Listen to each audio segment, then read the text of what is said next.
Wow, this battery only weighs half a kilo. Unbelievable. Half a kilo for a motorcycle battery. And look at the size, it's tiny. It's tiny. Compared to this one. This is the original factory battery for my motorbike CFMOTO 450 MT. It's a lead acid battery, 12 volt, 11.2 amp hour. And let's see what it weighs. So this one weighs half a kilo, more or less. Let's see. Yeah, 3.8 kilos. What a difference that is.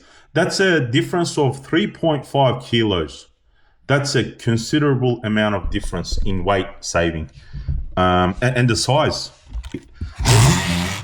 And if you want to compare the size, the length is like 1/3, almost 1/3, and the width is also 1/3, and the height's also shorter height-wise. So it's very small. It's very small compared to the factory CFMOTO battery. So now I want to talk about the reason why someone would, why like you might want to upgrade your lead acid motorcycle's lead acid battery to a lithium phosphate motorcycle battery. So this one doesn't have any lead inside. There's no acid.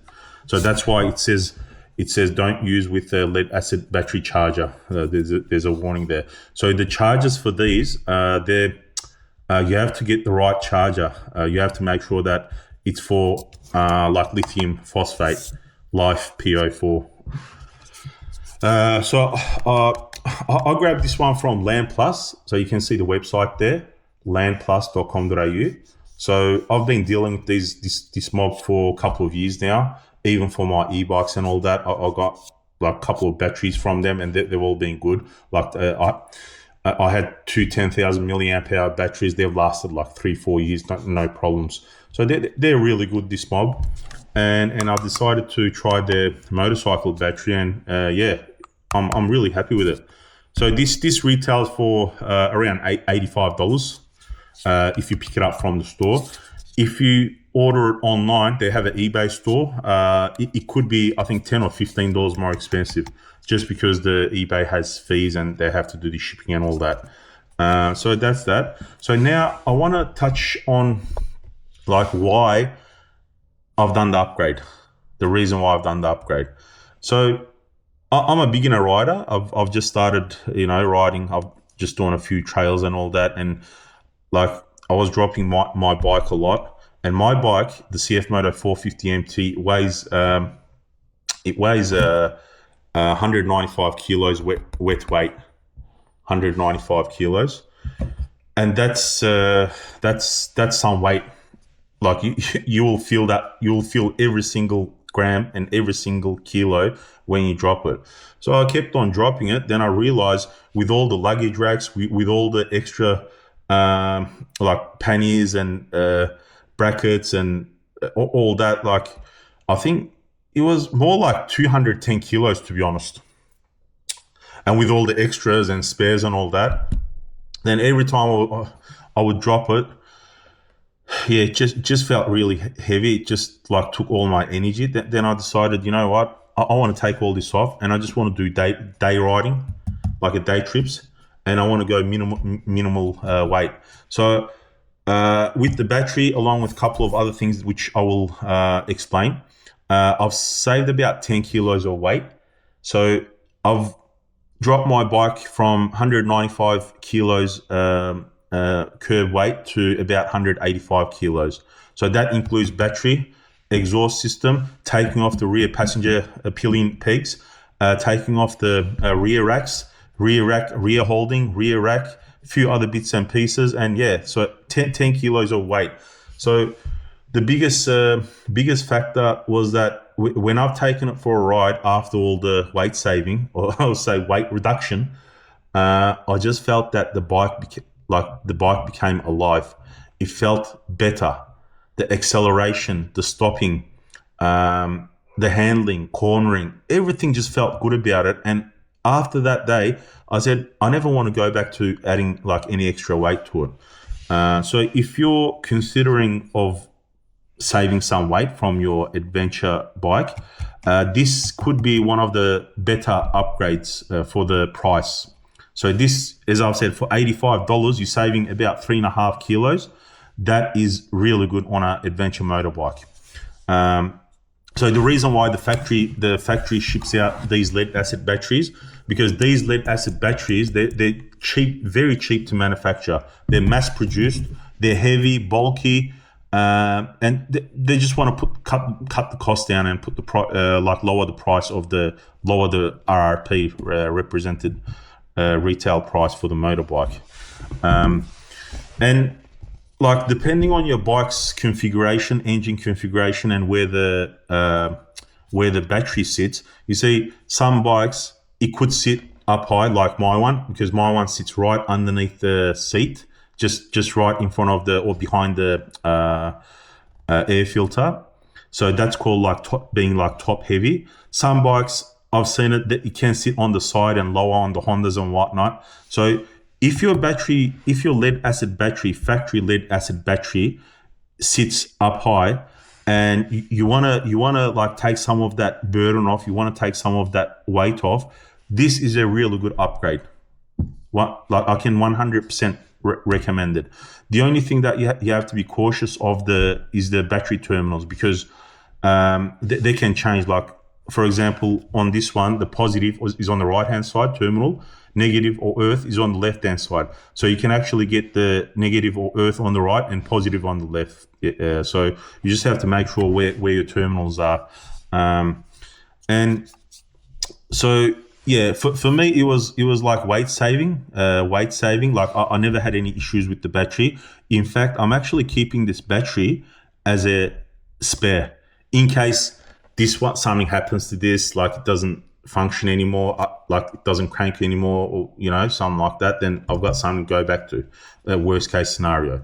But so far I've never had anything, because if you look at it, the cold cranking amps on this lithium phosphate battery is 220 CCA, and I think from memory the CFMOTO 450 MT CCA, I think it was like 170, 180 or 160. So this is much higher cold cranking amps.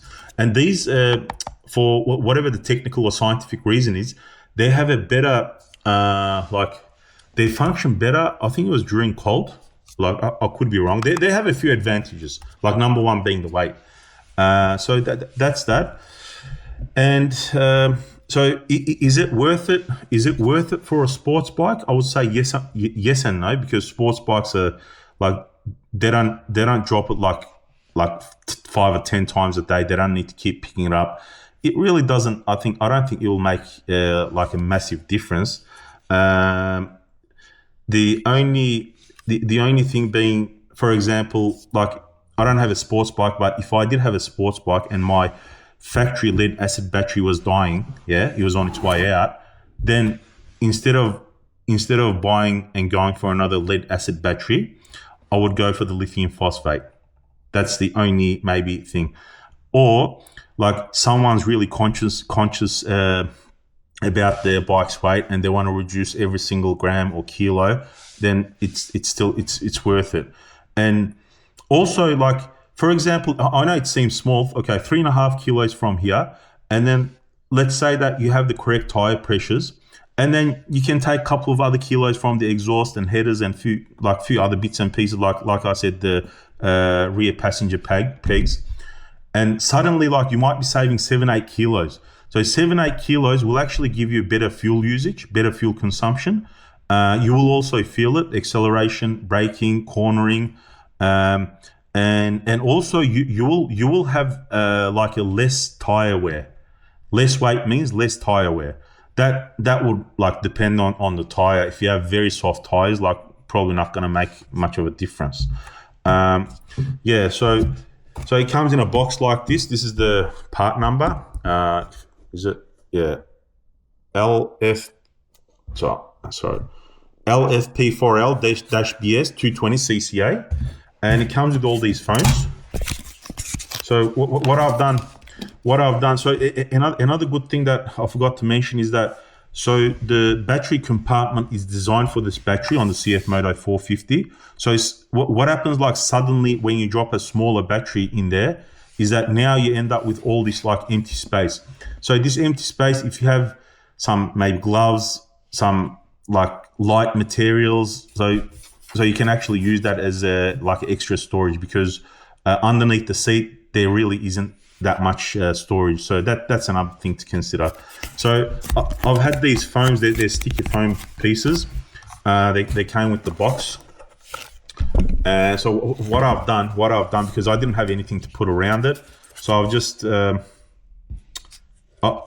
just had it like stuck to like I've got one on the bottom, one on the back, and this one I had it, I think right here, yeah, right here, and then there's another, yeah, this one I think was just the right hand side, yeah, this is the left hand side. Yeah, just sort of like fill up that gap, and then I've got another one underneath the seat, so it just sits in there. You connect the terminals, and that's it. Even with the foam, let's see what it weighs with all this. So there's, I want to see what's okay. So with the foam, it's gone up to 577 grams. So it's still like 577 grams compared to 3.85 kilos. So that's still over 3 kilos, 3.2, 3.3 kilos of like weight reduction or weight saving. And yeah, you just connect your thing, the terminals, and make sure your bike is like the ignition's off. And what I like to do is I like to use like a medium Loctite, just so that like with vibrations and all that, the screw doesn't like come loose when I'm riding. And like I think it's been 2 months or 3 months. The screws were like super tight. They didn't come off at all. They didn't move. And yeah, so that's all for today. Hopefully, I'll be doing another video on some other items.